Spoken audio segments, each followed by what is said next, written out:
Yanga ye mugagga wa Big Zone. Promoter Yanga omubede. Just mu promoter nze nja kiremerako. So Yanga ono be bamukubaali basuubira okufuna ku sente za promoter naye n'atazifuna. Naye ate omuntu era oba nnyini wa Big Zone oba promoter indirectly abana ebivulu bye byagenda okukola. Kati no omukulu ono yagenze ng'ayita mu bannamateeka be n'awaabira Balam Abitex Balunywa otyo nenga yalopye bangi bonna yafuna ku sente zino actually Neruba nayo mwali eyafunye olwendo oyo eyategese Kenzo naye ate kya Kenzo kiri understandable. Yeah, ekisooka kyayagala is accountability. He wants to know how you are able. But just ne sente zo baali bawadde bo oba bonna.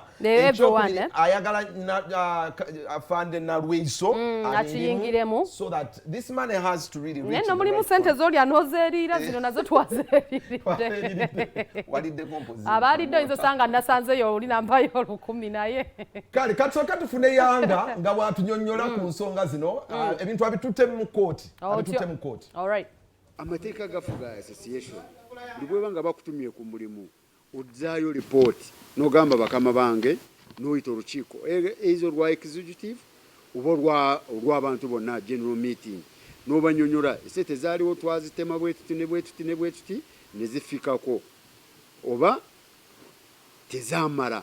oba tulina program endala ezaako so bano abakulu kuva esente zaalinya ku accounts zaabwe tebadanga mukubira naffe ngaffe abakulembeze tebadanga mukuyita lukiiko lwena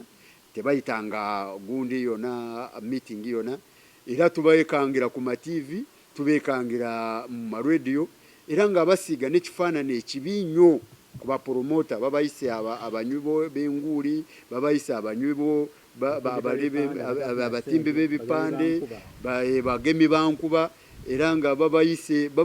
abali bambizi kwegamba ebintu ng'ebifaanana bwebyo kati ffe ng'abakulembeze ne tuvaayo ne tugamba association amateeka agatufuga gagamba ki agatugamba singa mubanga temuyina obumati okwemulugunya kwonna musobola kukwata ne muyita meeting kati twakola meeting ennaku 26 ez'oguno mwezi gye bayita consultative meeting okuyita bamemba bonna ne mubabuuza kino kibaddewo mulowooza tukola ki kati mweyo meeting twagikola ku Tavern Woods ne bamemba ne basalawo tufuneyo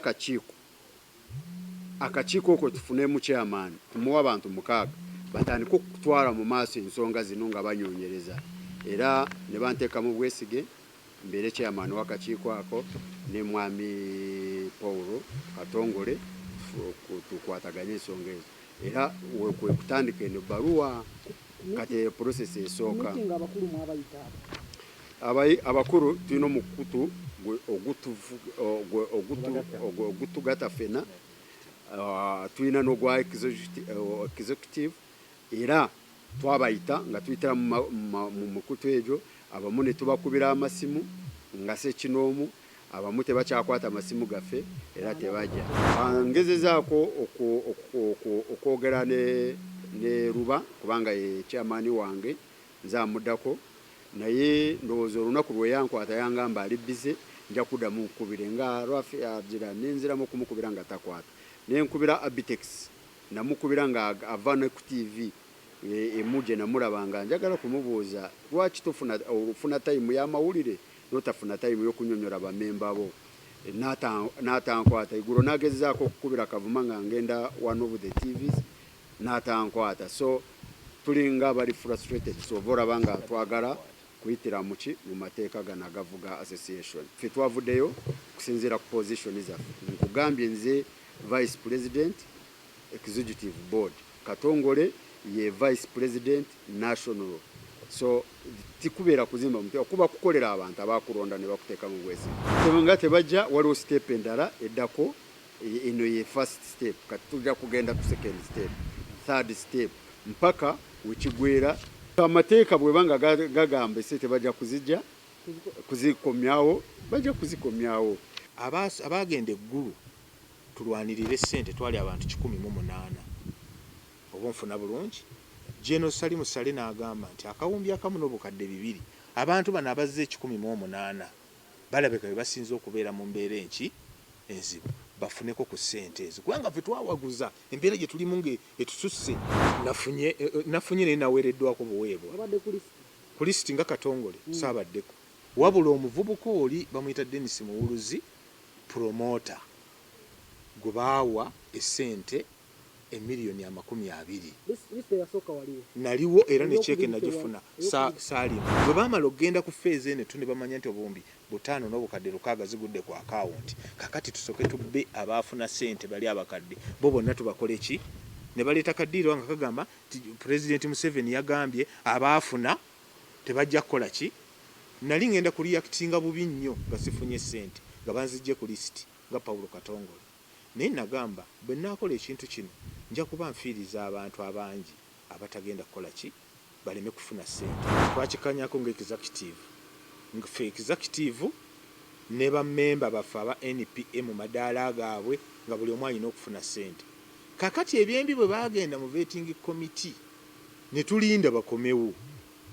okutuwa nti banne kye mwatutuma kiteereddwa mu nkola nga bwe kiri tebaakomawo bwe twababanja ensonga eyo ng'aba vetting committee nga batubuzaabuza badde eno badde eri kati ne twagala okureactinga naye ng'ekizibu akuwadde ate singa musaamu okubanga abatakwatagana ng'ate omukisa gwonna guyinza okukola ki ne tusalawo ne tugamba twabeesiga kasa twabawa